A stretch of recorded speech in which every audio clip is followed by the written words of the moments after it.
everybody, and welcome back to another episode of The Points of Articulation. My name's David, and if you're new to the channel, welcome. Today I'm looking at the Star Wars X-Wing TIE Defender expansion pack. Now, the TIE Defender was first seen in Star Wars TIE Fighter, the video game, or I guess you could say it was first seen in the new canon in Star Wars Rebels. Now, the TIE Defender is fast, deadly, and designed by Grand Admiral Thrawn himself. These TIEs are awesome. Now, in the game, these TIEs have some awesome firepower, ion cannons, can fire missiles, and has shields, which make it pretty good for the Imperial faction. For the TIE Defender miniature, its size is a little over 1¼ inches long, which is to scale with the other TIE fighters, which is pretty cool. So, like always, we do have a lot to cover. We're going to have our dial token roll call, check out the cards, put it on the stand, look at the mold, paint, compare it to some other ships, and then we'll be done. So let's get moving. Now it's time for that dial token roll call. 1 maneuver dial. And to go with that maneuver dial, here are all the maneuvers that the TIE Defender can do.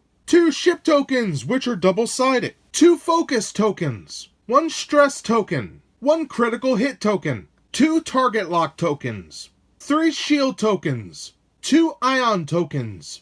And finally, 6 ID tokens. So that does it for all the dials and tokens. So now let's take a look at the cards. Now, starting off looking at the cards, we will begin with the upgrade cards. Like always, I will read the name of the card, and then if you'd like to read the paragraph and the stats, please pause the video, read it, and continue when you're done. First up, we have Ion Pulse Missiles, Ion Cannon, Outmaneuver, Predator, and finally, Munitions Failsafe. So that does it for the upgrade cards, so now let's take a look at the ship cards. And now looking at those ship cards, we have Rexler Brath, and I do have to say I like the art on some of these cards, especially this one with the ion cannons going off.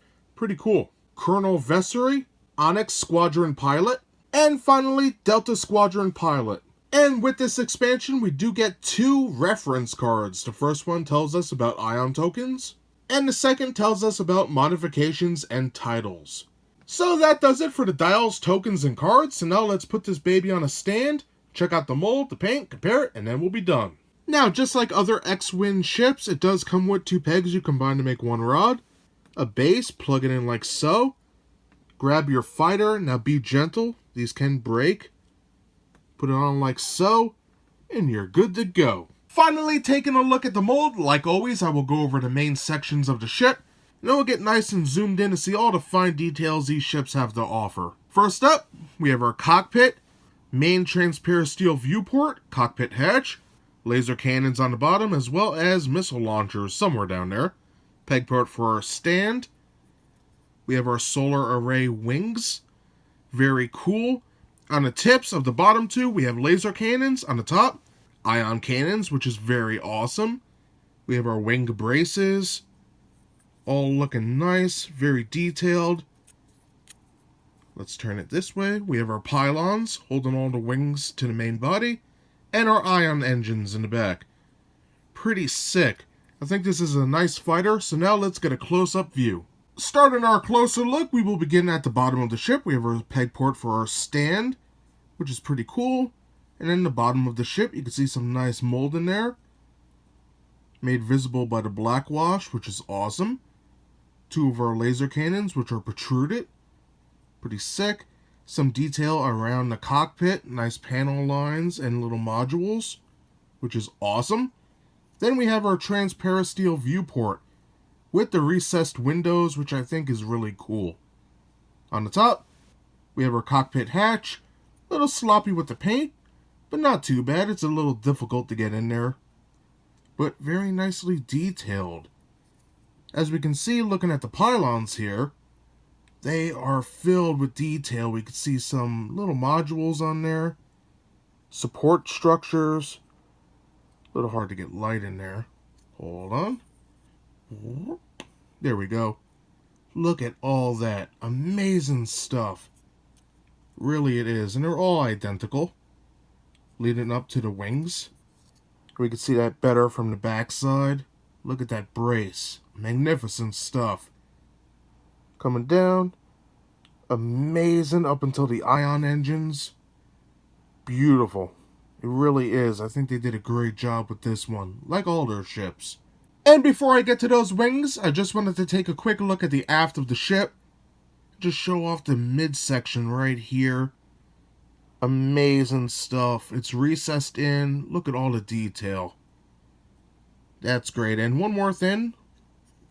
On the brace section here, just look at all the different types of detailing we have here. What looks to be rods, have hemispheres, making the ship turn a little bit. We could see a raised square, some other weird shapes. Just pretty cool. A lot went into this model, even though based on the size it doesn't look it, but I think it's awesome. So let's begin looking at the wings themselves. You can see the solar array panels are nicely done. Look at all that detail. All the supports are there. Amazing stuff. And then we have our little laser cannons, or ion cannons. Nicely done. Coming to the front, look at all that. Magnificent stuff. Hundreds of little raised sections. Little doodads there. Pretty awesome. And then we have right next to our brace. Pretty sick. I really like this a lot. All in all, a fantastic looking ship. And now let's take a quick look at the paint. The TIE Defender has 6 different colors. First one up is a nice blue color. Beautiful. I think it blends very well with the other fighters in the line. Excellent. Next we have black for the solar array panels on the wings. Very nice, very neat. I think that came out great. As we can see, the interiors as well as the exteriors are all painted. Pretty cool.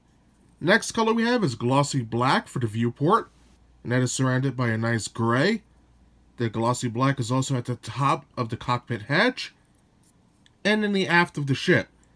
Now, believe it or not, I have one book in my collection that says that these circles back here next to the ion engines are actually rear windows or viewports.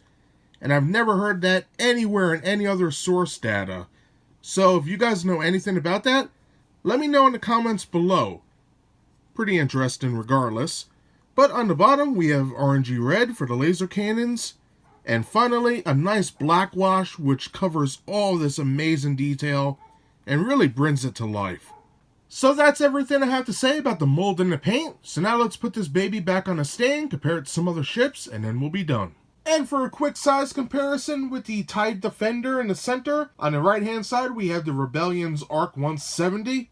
Pretty awesome ship right there. And on the left we have the Rebellion's B1 Starfighter. One of my favorite ships of all time. But all in all, some nicely detailed miniatures here. And that does it today for my review of the Star Wars X-Wing TIE Defender Expansion Pack. Now, the TIE Defender was first seen in Star Wars TIE Fighter, the video game, and for the ship's size, it's a little over 1¼ inches long, which is pretty cool. Now, I like the TIE Defender. I love the shape, the wings. I think it looks awesome. It's a Predator, heavily armed, shielded, and ready to take on any threat that would harm the Empire. So what do I think about this ship for an expansion? First of all, you get everything you need to play this in the core set. You get your ship cards, upgrade cards, extra tokens, everything you need to rock this baby. And rock it you should if you're an Imperial player. It's got some great firepower, shields, so you're not going to go down as quickly as a normal TIE.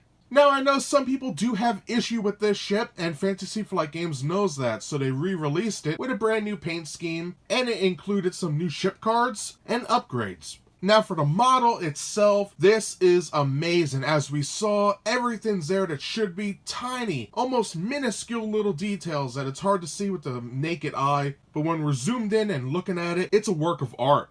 Now, if you're looking to buy this awesome ship, yes, I know version 2.0 is out, but there are still many people that play version 1.0 for fun. Or maybe you're just a version 2.0 player with an upgrade kit that wants to bring this into your game. This ship will set you back around $14.99 depending on where you go. Like always, I recommend eBay or Amazon. Always shop around and try and get them cheap. But if you want to go to a store and pick it up, I recommend some hobby stores, game stores, or even Barnes & Noble. So that's everything I have to say about this awesome ship today. I hope you enjoyed my review. If you did, hit that like button. And if you'd like to see new reviews every Thursday, subscribe. Again, thank you so much for watching, and I'll see you next time. Bye, everybody.